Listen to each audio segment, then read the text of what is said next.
प्यारे बच्चों, problem number 59 को देखो। प्रॉब्लम नंबर 59 आपसे क्या कह रहा है, समझने की कोशिश करना। आपसे कह रहा है at what point in its trajectory does a projectile have it's, पहला पार्ट मिनिमम स्पीड, दूसरा पार्ट मैक्सिमम स्पीड। तो ये आप लोगों को जानना है, मैं आप लोगों को समझाने की कोशिश करता हूँ। जब आप किसी भी ऑब्जेक्ट को प्रोजेक्ट करते हो, इसको प्रोजेक्ट करते हो तो कुछ इस स्पीड से करते हो। अब आपको पता है इस स्पीड के दो कंपोनेंट होते हैं अगर ये थीटा डिग्री के एंगल पर है। एक हो जाएगा यू कोस थीटा जो कि हॉरिजॉन्टल कंपोनेंट है, और एक हो जाएगा vertical component you sine theta. अगर आपसे बात करूं कि यू कोस थीटा का काम क्या है, आप कहोगे कि इस ऑब्जेक्ट को आगे ले जाने का, और मैं कहूँगा कि यू साइन थीटा का काम क्या है, इस ऑब्जेक्ट को ऊपर उठाने का। तो आप मुझे एक बात बताओ, आप लोगों को मैंने जब प्रोजेक्टाइल मोशन सिखाया था तो मैंने आपसे ये वाली बात कही थी कि जो हॉरिजॉन्टल कंपोनेंट होता है ना, वो पूरी जर्नी में सेम रहता है, वो चेंज नहीं होता। तो यू कोस थीटा तो सेम रहेगा जी, जहाँ से आपने फेंका और जहाँ पहुँचा, और कहीं पर भी आप कहीं पर भी स्टडी कर लो।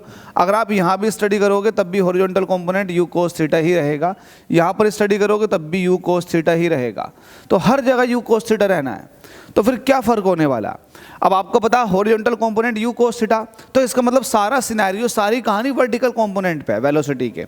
तो मुझे एक बात बताओ, वर्टिकल कंपोनेंट जब आपने यहाँ से फेंका तब यहाँ पर वर्टिकल कंपोनेंट है यू साइन थीटा। अब ये वर्टिकल कंपोनेंट जैसे जैसे ऑब्जेक्ट ऊपर को जाता है ना, वैसे वैसे ही वर्टिकल कंपोनेंट घटता चला जाता, घटता चला जाता, घटता चला जाता, और एट हाईएस्ट पॉइंट इस वर्टिकल कंपोनेंट की वेलोसिटी जीरो हो जाती है, मतलब वैल्यू जीरो हो जाती है।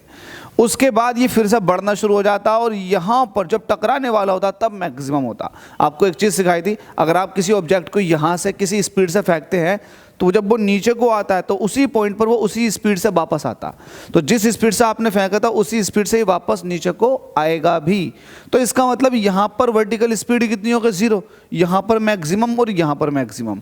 तो जहाँ पर वर्टिकल स्पीड मैक्सिमम है वहाँ पर प्रोजेक्टाइल की मैक्सिमम स्पीड होगी, और जहाँ पर वर्टिकल स्पीड जीरो है वहाँ पर प्रोजेक्टाइल की मिनिमम स्पीड होगी। तो हाईएस्ट पॉइंट पर, कहाँ, हाईएस्ट पॉइंट पर जो स्पीड होगी इस प्रोजेक्टाइल की वो क्या होगी, मिनिमम होगी, मिनिमम होगी। और जो एंडिंग पॉइंट है और स्टार्टिंग पॉइंट है, यहाँ पर स्पीड जो होगी वो क्या होगी, वो होगी मैक्सिमम। होप सो इतनी बात समझ में आ गई होगी। स्टिल डाउट है तो कमेंट कर सकते, वरना मेरे हिसाब से आपकी क्लियर हो गई होगी बात। चलिए अगले प्रॉब्लम के अंदर मुलाकात करते हैं। Thank you so much.